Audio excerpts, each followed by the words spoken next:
Hello, guys. I promised you in recent videos that if I play a tournament, no matter the tournament, I am going to review my games afterwards. I am playing in a tournament called AoE Leagues. It's been going on for many years now, and it's a smaller tournament compared to some of the ones you're used to me casting, but really valuable experience for me, and so I signed up. And so I'm in the top league there. You'll be able to see some of the groups. You may recognize some names there. You may not recognize others. Generally speaking, you've got a range of like 26 or 2700 elo at the top. So Prisma, for example, would be the top. And then the lowest would be 21 or 2200 elo. I'm typically around the 2300 elo mark. So yeah, there's group stage. You play everyone in your group once, and you play your home map, and you play your opponent's home map. Very simple. All right, so instead of just doing one series for you, I'm going to do all of them. Also on screen, you're going to have relevant information, which is the bans. I don't want this to be a 3-hour video. I want to kind of get to it. So basically the way the banning system works is you each ban 3 different civs. Just say it in the Discord. And then from there, you can free play of any of the civilizations. And so my opponent, Matza, is kind of known for some crazy things. And he picked Aquarena as his home map, which is a new map. I'd never played it before. This is recently added to DE, and as you can see, it's water arena, essentially, with lots of water in the middle, and he went with Spanish. I debated on a couple different civilizations here when it comes to water strength. I wanted a civilization that had an economic fighting style, meaning I wanted an eco bonus because I know that that's going to be my advantage over someone who can typically be very like all in Matza. And right before we played this, I loaded up against an AI and used cheats and made galleys. I made 8 galleys, I think, no fletching, and I just tested the strength of these things because I had no clue what I was working with. Like, you look at this and it kind of feels like you might not be able to get through. It's actually pretty easy to get through. And also the sea towers, I didn't feel like they were quite as strong as the sea towers you might remember from Shoals. I think the sea tower on Shoals has extra projectiles. I could be wrong, but so I saw it was Spanish. My first thought was Imperial Agent Cannon Galleons. I didn't know it was possible. So here was my thinking here. I wanted to go galleys, but I wanted to go economic approach. So what does that mean? So, see how I can explain this. So I'm expecting him to be more defensive and go like fast castle, right? And I think what that could work really well against is the uber fast builds. The builds where I go up a minute faster. The builds where I have 2 fishing ships. I'm basically counting on... I need to do some damage, but I'm counting on the fact that I'm not going to be able to do enough damage to end the game. That's a foolish thought. So, that's why I like Dravidians. And I decided for the second lumber camp approach, I like the fishing ships here. There's also some small details. You can actually take gold from the oysters, so I adapted my build a little bit. I don't think I had to do that. But, as you can see, I'm going up to pressure and make galleys, but I'm making fish. So I want to do damage and do enough damage where I'm happy, and then still have like good economy to go up. I had no clue what he was doing.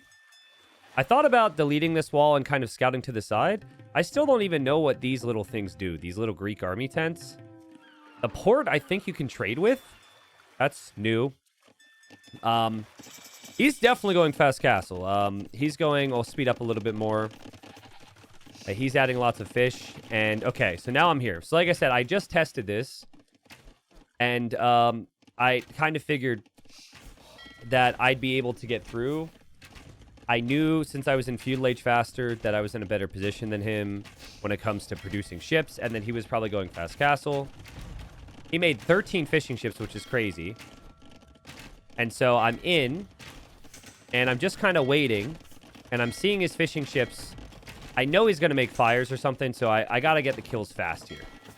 So I kind of figured I'd dive in and just kill everything. And as you can see, the sea tower is not really that strong. We kill 4 fish. This is where it's important that I've still got fish behind this. And so he actually leaves. which I wasn't expecting him to do. That's actually pretty smart. He used his little gate. But we've got galleys on either side. I kind of know he's going to be out there. And we found a nice little spot where we can avoid his tower and actually freely go in and out on this side. So, in the end, we kill 5 fish. With Dravidians, I had 7 behind it. And, of course, my eco was more efficient. So, a res collected is a little bit higher. Now we're expecting a pushback. And the expectation is almost always going to be fire ships here. So I think I overextended a little there. I don't think I should have done that. I'm going to back up. And I felt like, as boring as it is, mass galleys always wins here. And I didn't think a demo would make sense because I'm already doing enough damage to these ships. And a demo is a one and done type unit. It works one time. So we're up. War galleys kind of come in. Wood upgrade's not on the way yet. So I'm kind of at the limit in terms of my food income. Don't have that much on fish. But now we've got a pretty solid navy count. And I saw the demos, freaked out about it. And realized that he was maybe a little bit desperate here. When you see someone going for demos, you just kind of assume they need to hit big shots on you. So, I just, in my mind, first time I ever played the map, I've got nice score lead. I'm just thinking, as long as I have the galley nut mass, I cannot lose. And his navy will be completely useless. And turns out I'm pretty much correct on that. His navy is completely useless. Now, he is going for the second TC. So he has more vills now.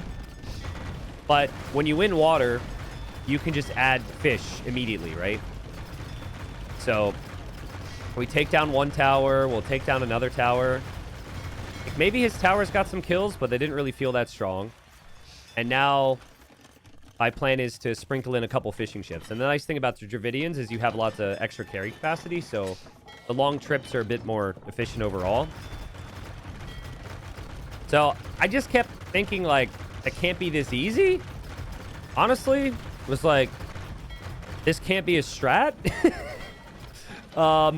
And so this is where I start to get somewhat paranoid on the sides. I don't know when, but I eventually start to like look over on the sides because I don't want any sneaky shenanigans from him. And our plan is just to go imp because when you're in imp, you can upgrade your ships even further. And from there, add cannon galleons. Like, water ranges 90% of areas on this map. So, water's kind of key. I do drop a monastery, partially just so I can get up to the next stage. And here, yeah, here I catch him on the side. And so, here's where I made sure I had kind of galleys on either side. And this is pretty over. We've killed 20 eco. We've lost 0. We've got a crazy navy that's going to get even stronger. My first plan here is to go for chemistry so I can add cannon galleons. Again, I have no clue what this actually does. This Greek army tent is weird. Like, I patrolled into it. I'm attacking his Gaia tent. Very peculiar. I guess it's just supposed to look nice and you can attack it. But yeah, I'm taking out this one over on this side. Gaia's not very happy, I suppose. And I see him trying to retake water now. We pretty much have no surprises. And pretty straightforward. We hit him. He calls the GG. And later he told me he thought that the walls would be stronger. He thought the towers would be stronger. And that's why, you know, his strategy, which doesn't look like it really makes too much sense right now, was attempted. Which I could see that. I could see if you thought the walls would hold more and you thought the towers actually did something. Yeah, but I mean, I don't know. It kind of feels like this map sucks. Very boring first game. And I figured you just kind of had to make boats. And, oh, by the way, I was trading. And I'm bringing... Oh, no, I'm really close to bringing some gold back. So I did actually add a couple trade cogs for you. But I don't think the trade actually ended up paying off. Nah, it didn't pay off yet. So, all right, this brings us to game number 2, which is my home map, which is Acropolis. The reason I picked Acropolis for this tournament is because I wanted something that was, like, a little bit more adaptive when it comes to map control. I find like Arabia can be a little repetitive sometimes. It's not my favorite map ever. I don't even think Acropolis is my best map ever. but it was something that somewhat scoots my skill set that allows you for a little bit more diversity than Arabia. So again, the bans that came in, Chinese wasn't available. That's a really big one here. There's a lot of different civs. I kind of felt like Romans was one of the better picks from the civs remaining. And then he went for Ketons, which kind of worried me because he's a really like aggressive style player. And so, I mean, Matza's a bit slower than me. He definitely leans towards the extremes. So, again, kind of same thinking. I wanted to apply pressure early, and I wanted to ensure that kind of that next step was something I was a little bit faster to. So, I just need to like kill him really freaking fast. So we had to see what he was up to. Now, this version of Acropolis sometimes gives you a pretty decent area to lumber camp on the top. Lumber camping on the bottom is a common approach in tournament versions, but as you can see, this isn't too bad. I guess this area has... I mean, that's 16 of that type of tree. Let's just round out and say like 20 trees there. Is that right? No, that's very wrong. It's more than that, right? Quick math here. It's like 30-something, right? This wood line here has... I'm really second-guessing my counting here. Is it that much more? Obviously, that's a little bit more wood, but it's not, like, substantial. But it's forward, so I felt like this would be a good place to start. And we're going up 19 pop. Deer really close by, so I was able to push in, I think, 4 deer. And also, this is a bit more wallable than other versions. So, you know, I think a version we've used in Titans League doesn't allow you to wall to the edge. This version does allow you to wall to the edge. And so now I'm off to see, like, what is he going to do here? Because Ketons... I would expect with a lot of players to just go scouts with Ketons, but I assume that Matza would kind of lack some confidence in playing the meta against me. And Romans is nice because you can get the extra armor on the spears, so if he were to get the extra attack, I'd be a bit more comfortable. So we get a couple hits there. This is like the dream, honestly. I pushed in all my deer. I now move forward. His scout's at home, so his scout's kind of, you know, on the back foot. And now I see the barracks.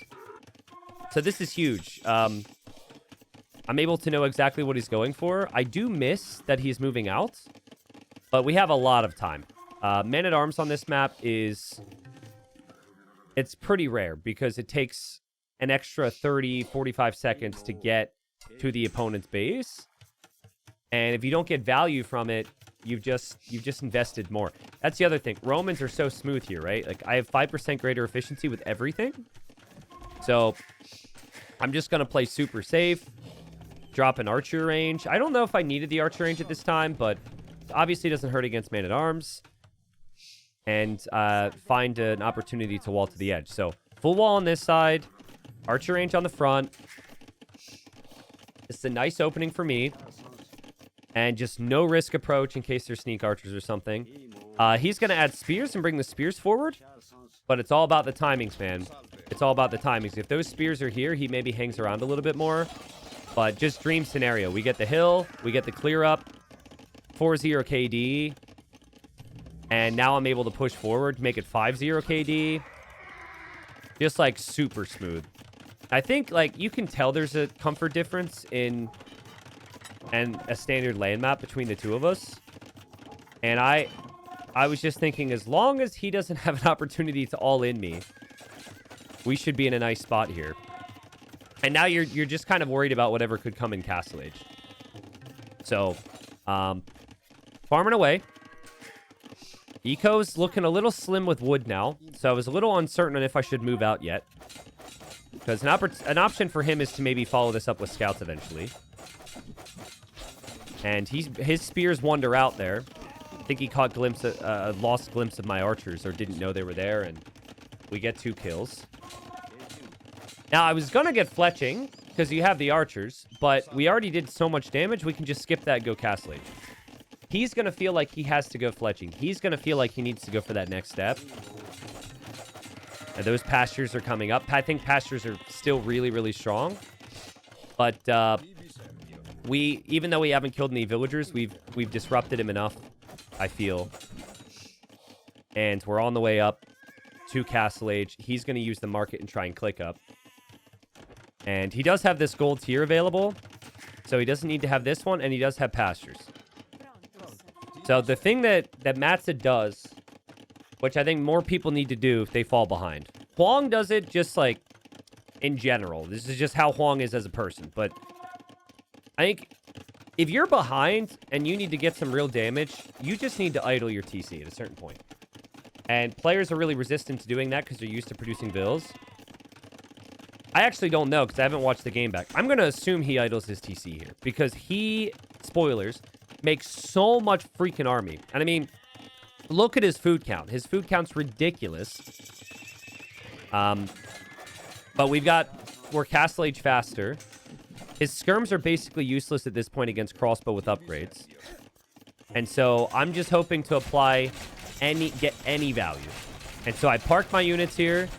I could potentially break in. He has to respect that.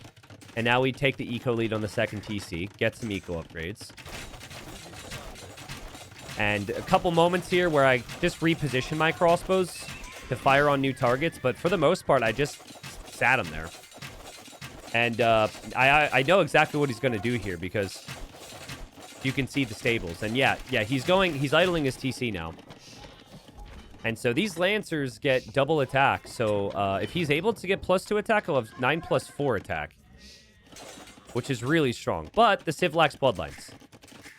So this is where, I guess since we're going double speed, I'm just pause for a moment. This is where I actually have some problems. I don't have a safe gold in the back. I'm running out of this gold, and it's all in the front.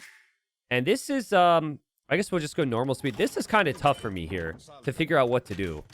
I almost came home. But that's what he wants. His best form of defense is offense. So I'm just like, screw it. I'm staying forward. And yeah, like, I can't get a group of crossbows as high as I would like. I'm going to make a couple monks here. But these Lancers break in. We could have some really big problems.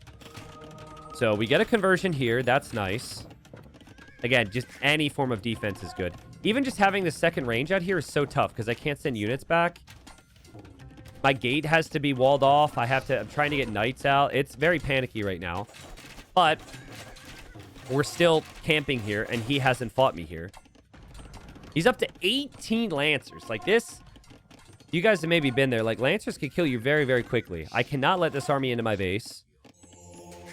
There's lots of vitals in that TC there. Still just trying to group up enough units to eventually take an engagement. I'm just trying to keep these units out.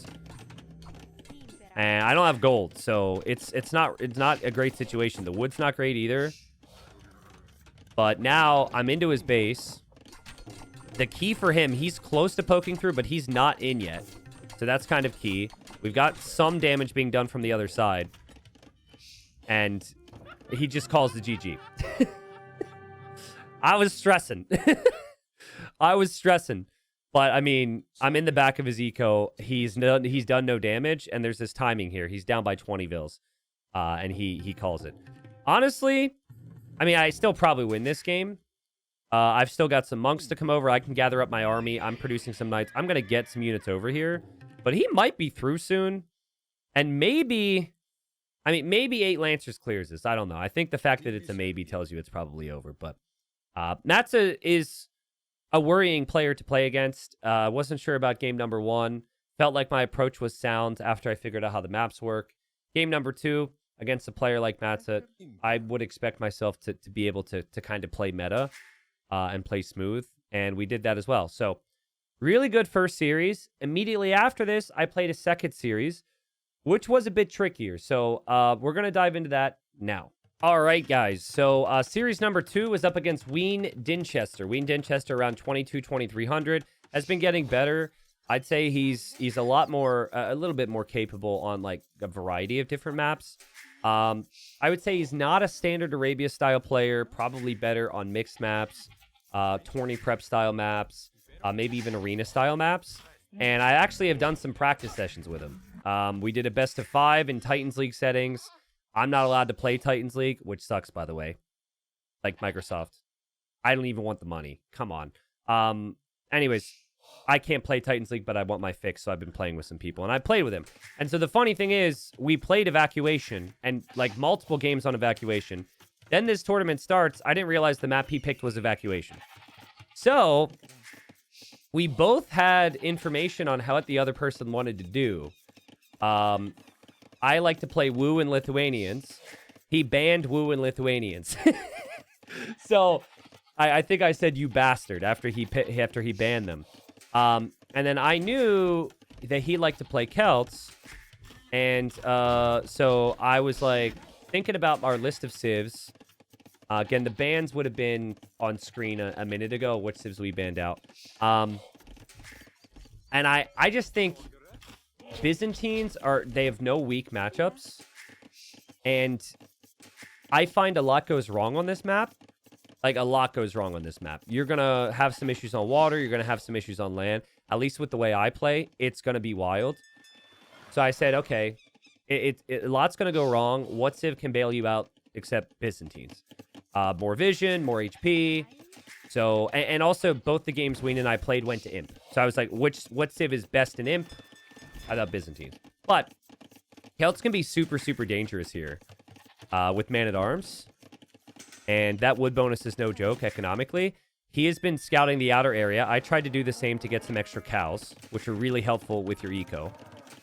And I decided, let's just wall this. Like, I know he's going Man-at-Arms with Celts.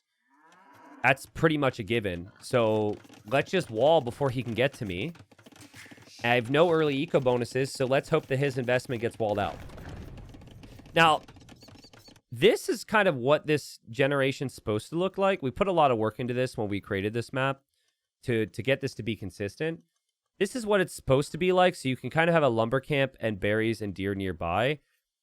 Occasionally this happens. I guess I do have a wood line there, but it just felt more awkward. And so I wasn't really sure how to manage this. I didn't feel comfortable going for a second lumber camp. So here he is with his scout. He's walked around, and I was able to get a hit, which is rather important. So I know my scout's stronger than his.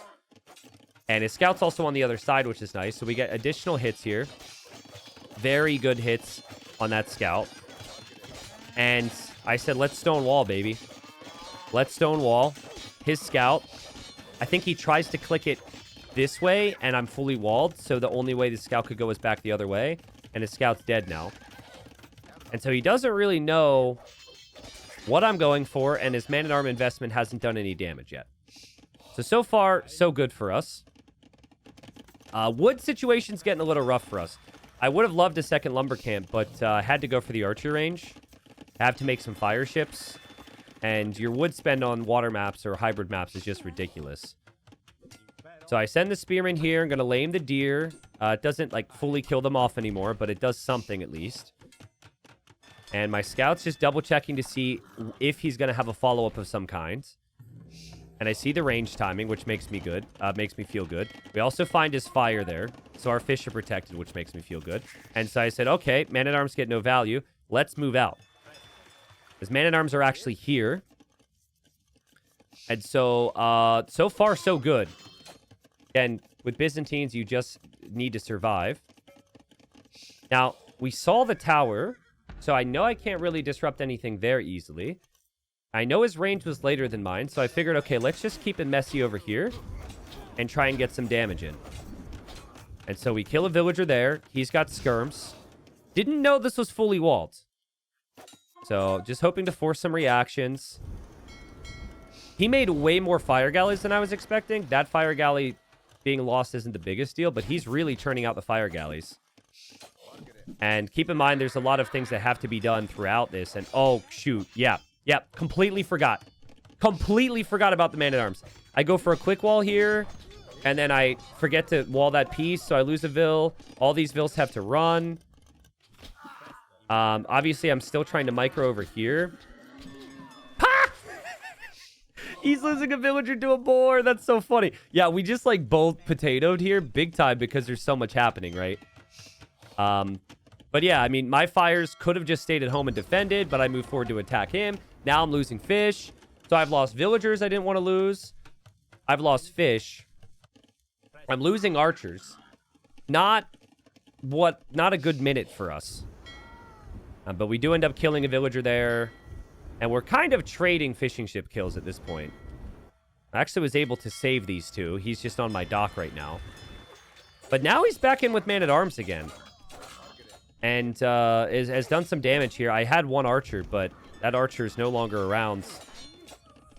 And he's going to come in with some skirms. So, yeah, just a tough map to play. I think where this went wrong for me, the 3 archers forward was absolutely perfect. From there, every ranged unit I have just needs to sit here. If I have my archers here, the Man-at-Arms don't kill me. I just forgot the Man-at-Arms could show up. There, I saw the ship was weak and thought I could get a kill, and I can't. Just like, ugh. Just like some rough moments. But, close game. Economically, it's very even. And now we're transitioning into the rest of the game. I parked my archer there to disrupt the wood line and just forgot about it. He's building the second TC. He almost snipes a couple weak vills, but I noticed that. Saved the vills. And I've got the scout there to clear up the... words are hard to clear up the skirms. Lots of relics on this map, so that was my immediate thought next. And long term, I don't think knights are very good with Byzantines. Long term, knights are just kind of tough to make when you're booming. But 1 or 2 knights can do a lot of damage here. So that was my hope with these knights. Second TC's over here. Recently, I feel like I'm late to the 3rd TC when I don't need to be. And my adaptation is I just use the market a lot more. Like, instead of trying to get this perfect balance, I'm just buying and selling a little bit more at the market. Which, for whatever reason, I haven't been doing as much recently. I couldn't really afford War Galley, and I felt comfortable not getting it because I'm Byzantines, and Byzantine regular fire galleys are pretty close to regular fire ships. So that's the thinking there. I was actually really happy to see he was just now building a monastery because I already have my own and have a couple monks on the field. And we've outposted along the front to try and get those relics that are in the middle. The Lycav there patrols in and dies. Lycav there, I just sat on the golds. Fire ships are patrolling in. There's chaos. Non-stop chaos. But I saw he was on stone. So I kind of was already on stone myself. Thinking about a potential castle. We've got 3 TCs now.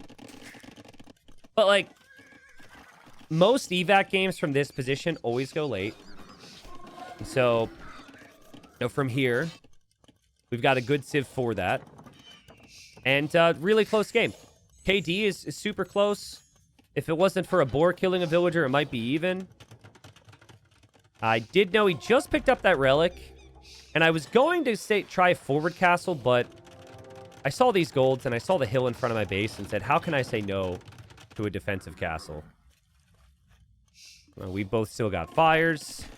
We're both still booming. I'm not sure what happened to that boar, but I think I killed it. His cav archer goes down. And now, I guess from his position, he's going to start to outpost the big area over here. And he wants to pressure in the area over here. All very logical steps. But, The good news for us is we're already protected where he's going to attack. If the woads hit the other side, we would have had issues. But yeah, his woads run directly into a castle. And there still could be some potential pressure here. I'm not fully walled over here or anything. There's a lot to look at. He's also bringing a knight over here. But here we're killing the outpost vill. There he deletes. We'll lose a villager. Woad Raiders kind of ran over to the shoreline. He is taking water back now with his fires. A lot of shifting around here. But we're staying safe. Where we need to stay safe. We have some relics. Got some cataphracts. Not a lot of upgrades. But the cataphracts with a monk or 2 still should be pretty strong. And we get a conversion. The cataphracts get the clear up. And we're safe here. And now we want to be safe up here. This game's going in. Crazy how close the res collected is. Just crazy. Like, really close in almost all categories here. But I'm liking my position because Byzantines have crazy options, right? And I felt the absolute key for me was bombard cannon. So I was thinking bombard cannon. That way you can't go like scorpions or something. But also, I wanted super defensive castles instead of giving him that early Treb Warp. if he can't treb me early and push me early with like rams or something, I feel as though Byzantines have much better tech. So I think normally I would build this castle here. But because I like the matchup so much, I'm thinking like uber safe. This is in case units cross through, in case he, you know, has water. This is going to be relic number 4 for us. But getting the War Galley upgrade for a couple... Why do I feel like I got... Okay, never mind. Not important. I seem to remember losing the War Galley dock at some point. But apparently I didn't. And we actually spot his tech now, and we see he's going Scorps. Which, I think if I could say what Halbs would do, I would go Halb, Siege Ram, Scorpion.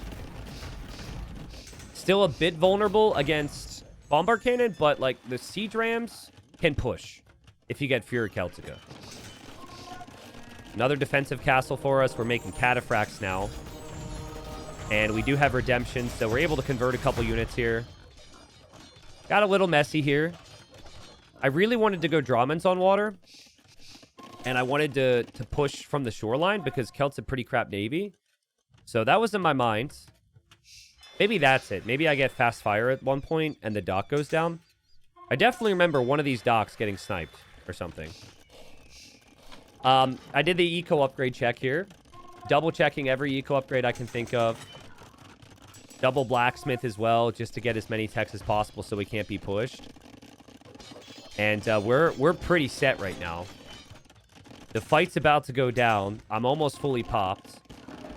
But I am not feeling... Oh, shoot! Oh, crap! T90 blind. T90 blind. I'm sorry. I played this game and I completely forgot. So, you know, everything's going on over here. And I actually was able to see everything. I'm seeing he's dropping this castle. And I'm like, oh, perfect. He has no army here. Sorry, we make a play. My bad. I'm actually getting tired already, so I don't think I'll do the third series in this video.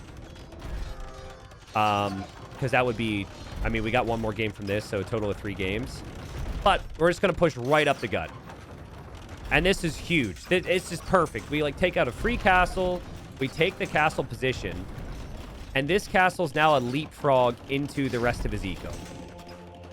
Amazing for us.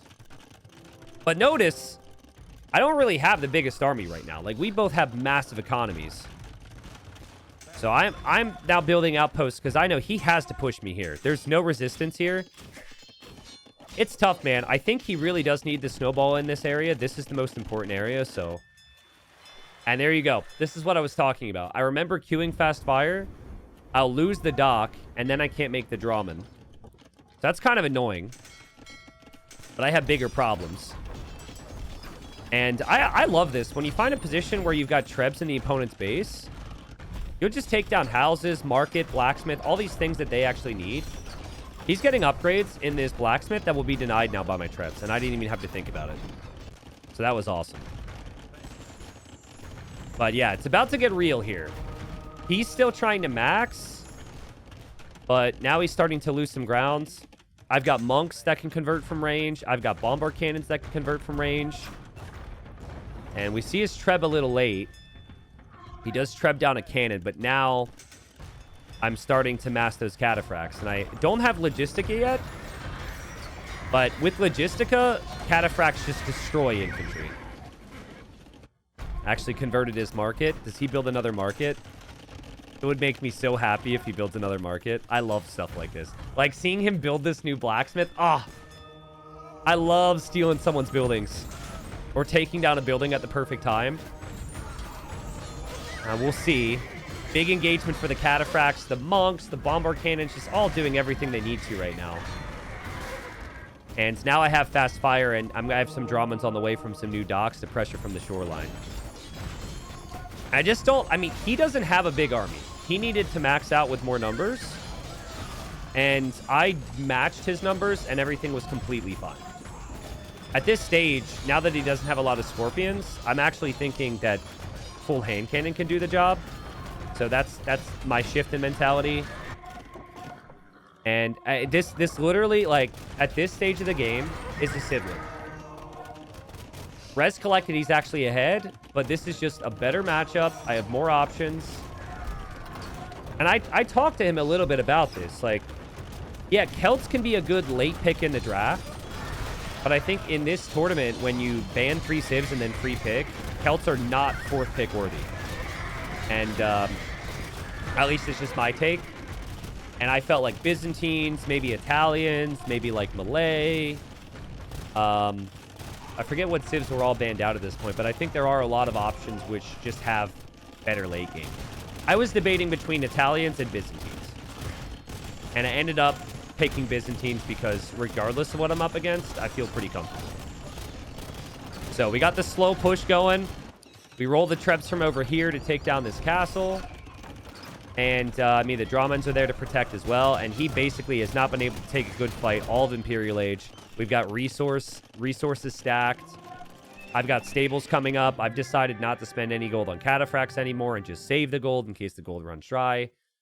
And a really solid game.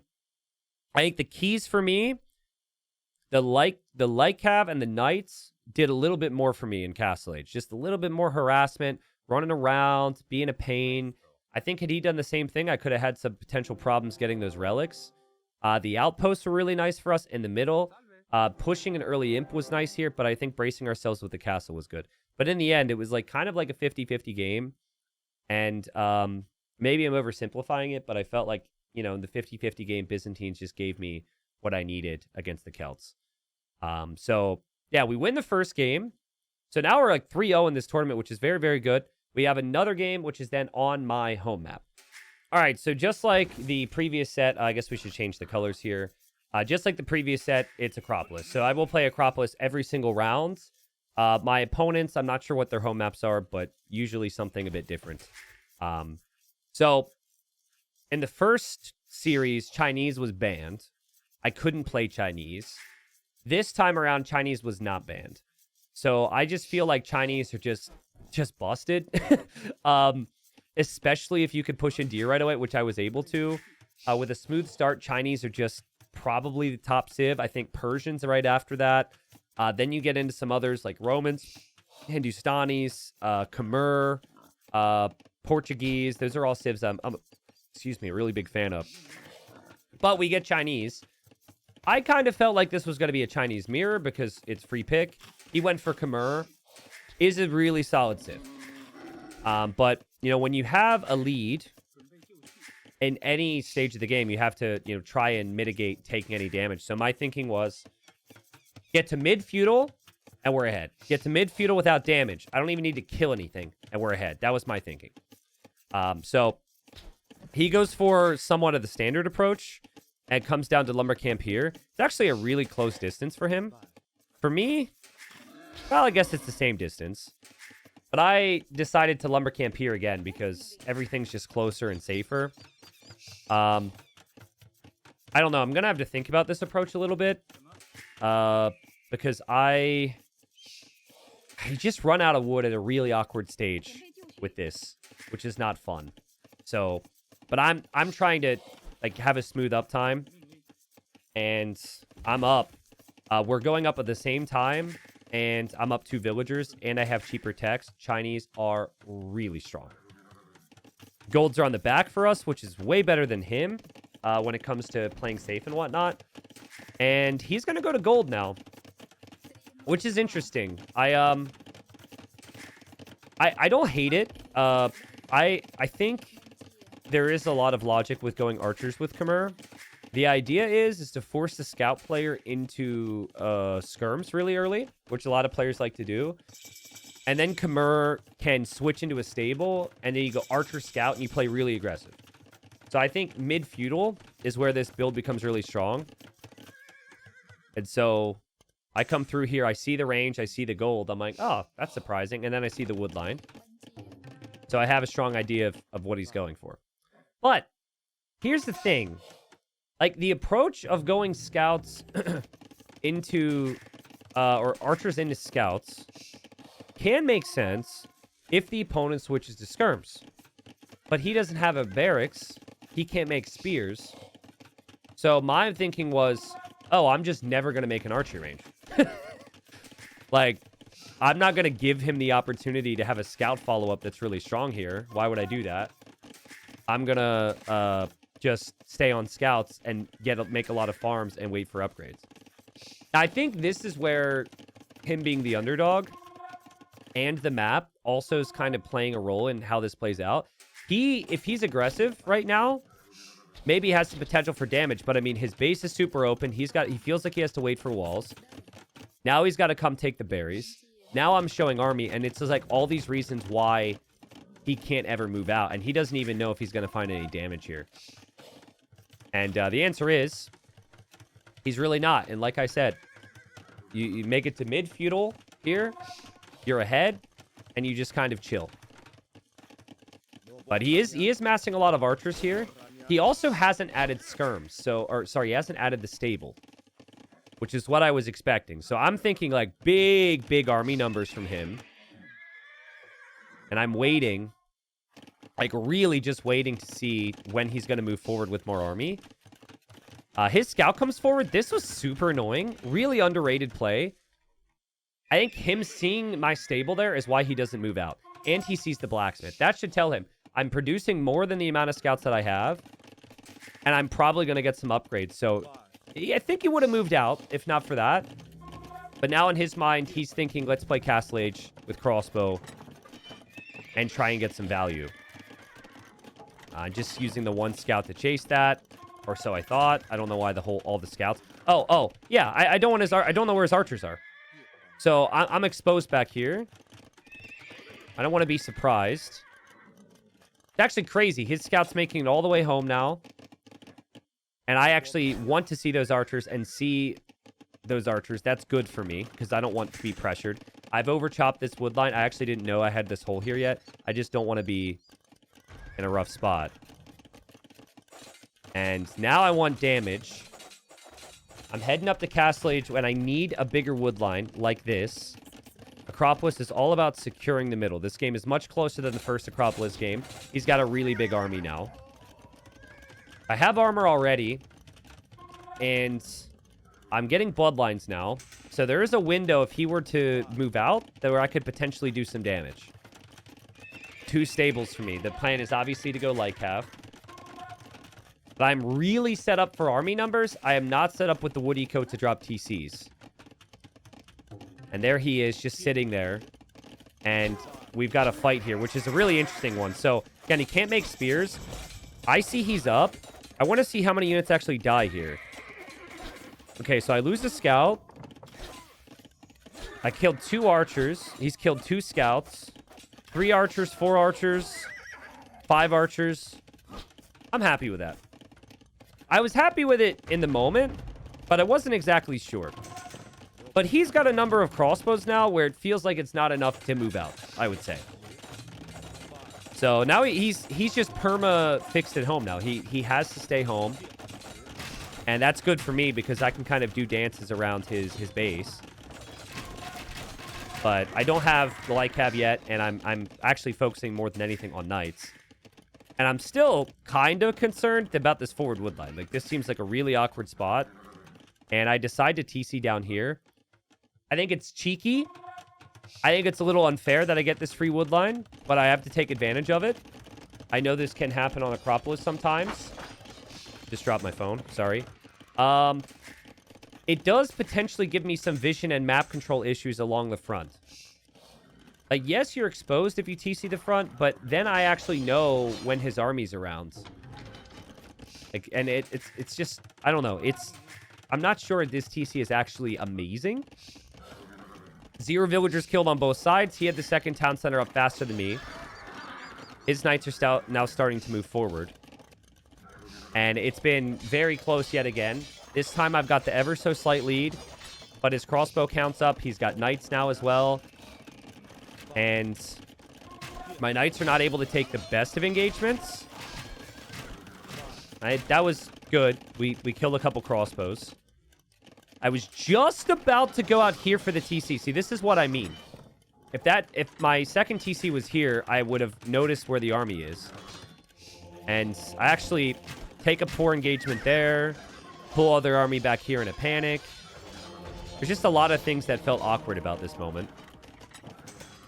But we've got the monks out with intention to get relics and heal up our weak knights. We actually have husbandry, and he does not yet. And now we know his army is over here. So we're able to get some good engagements. He doesn't have any upgrades on his cav yet. See, his resources are really starting to float.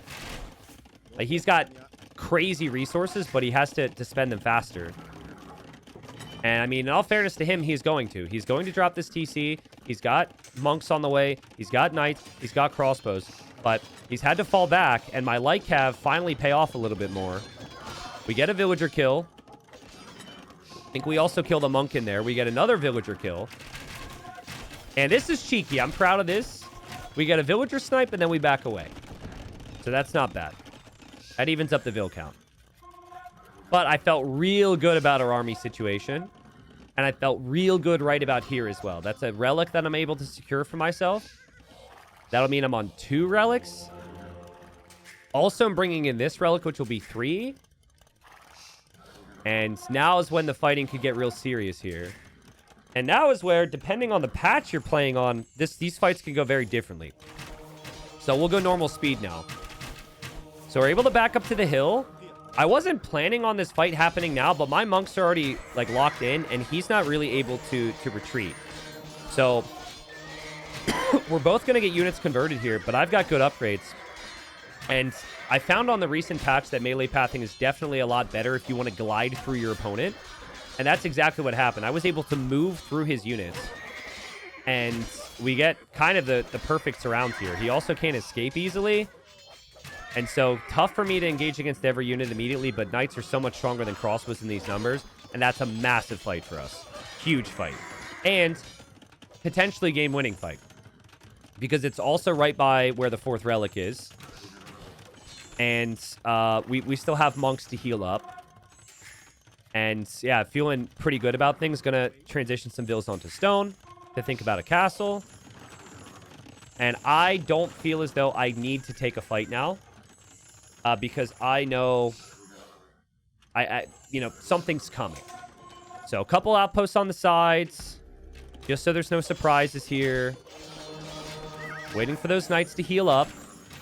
Saw a couple elephants, which I was not worried about because I've got monks. And is there not a way to go 1.5 times speed? There used to be. That would be really nice. Maybe Capture Age can do that for me. But, yeah, we're just kind of slowly moving forward here with the lead. No need to raid like crazy. No need to try and split up our armies here. I really was looking at this thinking a castle near this gold or a castle right here would be fine. Castle here is perfect. When you have the lead, keep the lead, right? Protects all that gold and the TC. This to me felt like we had already kind of won the game. Really good engagements for us. 2-to-1 engagements. We are maybe needlessly tossing away a couple knights here, but lots of idle time for him as well. And we don't necessarily need to have the siege. So I'm thinking about Imp soon.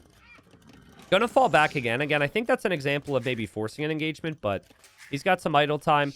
This castle for him is a castle he places because he lost that fight, because he can't freely move a castle out here.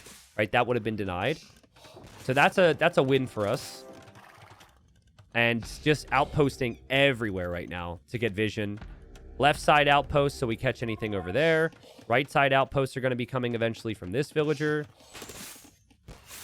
And we just... We're on the way to the Imperial Age. And the only way we lose now... The only way is if we take massive risks and overextend ourselves. We got 2 minutes to close it out. Here we'll lose some siege again, but at what cost for him? We do some good damage and take care of a lot of his knights. Over here, I'm starting to try and raid with a couple knights. Still having the main group over here. I think he killed my monks again. So we've lost a lot of monks, but when you have 4 relics, who cares? And I... is just kind of happy to run some do some dances around him here. He's gone elephants and also tusk swords, which is +3 attack. So he's got 12 +4 attack, which is crazy for Castle Age. But, I mean, his units are slow, right? And if he doesn't react to my knights, he loses a lot. So he's stuck in this endless loop of having to react to me, but he also can't react to me at the same time, right? Because then I'll switch to the next thing. So my switch was to go for pikes. I want to go for halb here. Also, just thinking map control, putting the knight here, I think is really solid. It's just, this game, it is amazing the levels in AoE, right? Like, I'm going to face tougher opponents in this tournament. Ween's a really good player, don't get me wrong. But, like, if you've watched me play Sorakuma, for example, in Sudden Disaster, he's the one, then, who's that in control and has the outposts and just feels like he can do no wrong. So, it's wild how you change 50 places or 60, 70, 100 places in the world rankings, and it shifts a little bit. And in this case, I've just felt kind of completely ahead ever since that big fight, ever since early feudal, all because of some tiny details. Now, he cannot let this castle go up. He sees them in imp. We get some walls down. The castle will eventually complete, and now I have halb. And that's a game changer because the bonus damage there is insane. Cavalier's also on the way for me. And he's just stuck. He'll lose his army here. This castle's getting attacked, but will eventually go up. And obviously from here, the game's over. And I talked to him afterwards, and I feel as though in both games, he didn't draft the best. I didn't like Celts in the first game. That was a 50-50 game, and I felt as like Celts just were really poor in late stages. And then in this game, somewhat similar, but I think it was more so the approach. He basically said he wanted to play aggressive, but with the way the game was playing out, he didn't feel like he could. And yeah, it was tough, right? Like, he was going archers, but his base was open. That's why it's like, you probably play scouts if your base is going to be open, and you want to create messy scenarios against the Chinese. You gotta hit as quickly as possible. So sometimes when you're the underdog or you're in a tournament, you overthink things. I think just YOLO scouts from him and adapt would have been a little bit better. Would have made life a little bit more difficult for me. Not saying the game wasn't close, but it did feel like we had the slight advantage there. So really good start for us in this tournament. Really good start. I honestly can't even tell you. I actually forget what the settings are like after the group stage. I don't even know if there's playoffs. I'm sure I'll find that stuff out. Sorry, AoE Leagues. I'll read the handbook. But 4-0 is not bad. Ween Dinchester's a solid player. I'll pull up the standings here. So the nice thing for us in this group is Prisma, who's probably the favorite, did get an admin loss. So Prisma getting an admin loss means that I could lose to Prisma and still potentially get first. I believe it seems like you advance, the top two in the group advance into some type of playoff. So that's kind of our goal. So we're 2-0 against Ween. We won 2-0 against Matza. I did actually just conclude playing a series against Roderick's. So I played 3 sets in 2 days because I'm taking a little bit of a break and I can't play my other sets. I'll cast the Roderick set soon for you guys. That'll be separate as a follow-up. Please like the video if you enjoy this stuff. This is a lot of extra effort for me on top of playing the tournament, on top of doing everything else that I do. If the viewership sucks for this, if there's very few comments, if there's very few likes, I might eventually not want to do the tournament reviews. So, yeah, seriously, that really is motivating for me to continue to do it. If you do enjoy it. If you don't enjoy it, don't fake it. I mean, that's fine. No worries. Angel is like 2,100. So that's one where I should be a big favorite. We'll see. He's a solid player. He's getting better. And Prisma is definitely the favorite against me. And actually, Prisma is the favorite against me on Acropolis as well. So assuming Prisma shows up, because he didn't against Matza, I think Prisma probably picks Arabia. The goal there for me is going to be to get 1 win. So anyways, feeling good. Didn't mention it, but if you get the sweep, you actually get 3 points. So those 2 O's actually turn into a 3-0 in this format. So that's very good. Over here, it looks like so far Niaz 1-2-0 against Aladushek. Alamo and Benanji have traded games. And then Ozone Shikso. I like both of these players. We'll see what happens there. But anyways, that's it. All right. I'm going to stop it there. Please leave some appreciation for Hardy as well for doing extra work for the Extras channel. And going to the AoE Leagues Discord and getting the civs that were banned and all that stuff and putting it up on screen. That is legendary stuff. I appreciate you, Hardy. Appreciate you, Ugly, for all the thumbs. And just appreciate the whole community and the people I have who have my back. All right? We'll see if we can win this thing. We're going to have to work very hard to do so. Thank you for watching, guys. See you soon.